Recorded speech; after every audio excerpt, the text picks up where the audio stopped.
Looking good.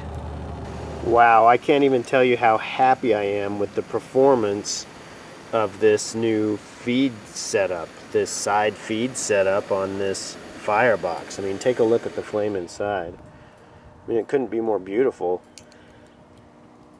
And the airflow is just so good, and everything about it is just working so nicely. I'm so happy with how this stove performs.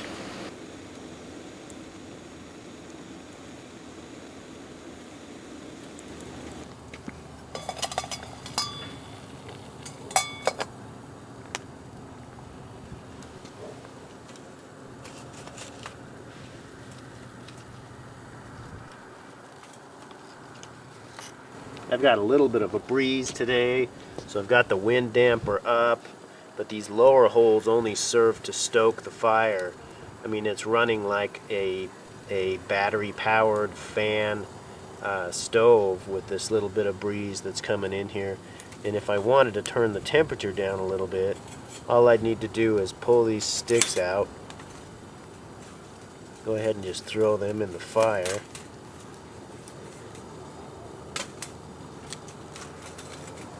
And then just let this port become an air feed. I'll just go ahead and set that one aside. But then now we can just let this whole great big mouth becomes an air feed. And I have the breeze blowing in this direction.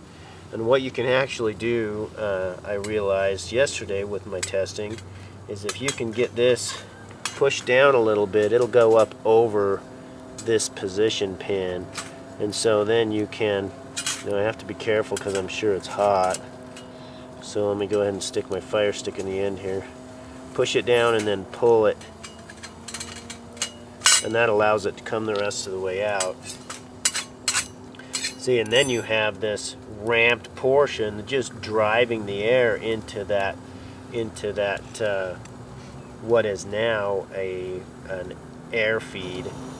You can kind of actually hear, when the breeze picks up a little bit more, you can actually hear it, it sounds as if you were blowing in it.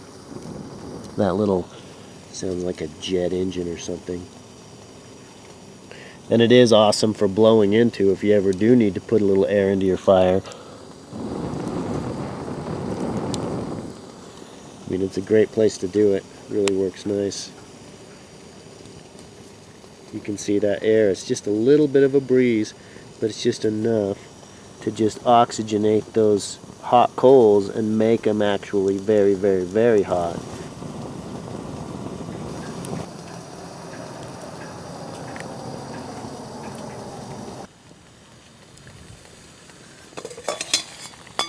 So I'm realizing that there are some advantages to maybe placing this diagonal to the wind. So right now the wind is blowing this direction, and it seems to be working really well as far as it pressurizes these primary air ports, and it blocks the breeze up here near the pot, but yet it exhausts really nicely out and away from you. So I think this might be a good way to go.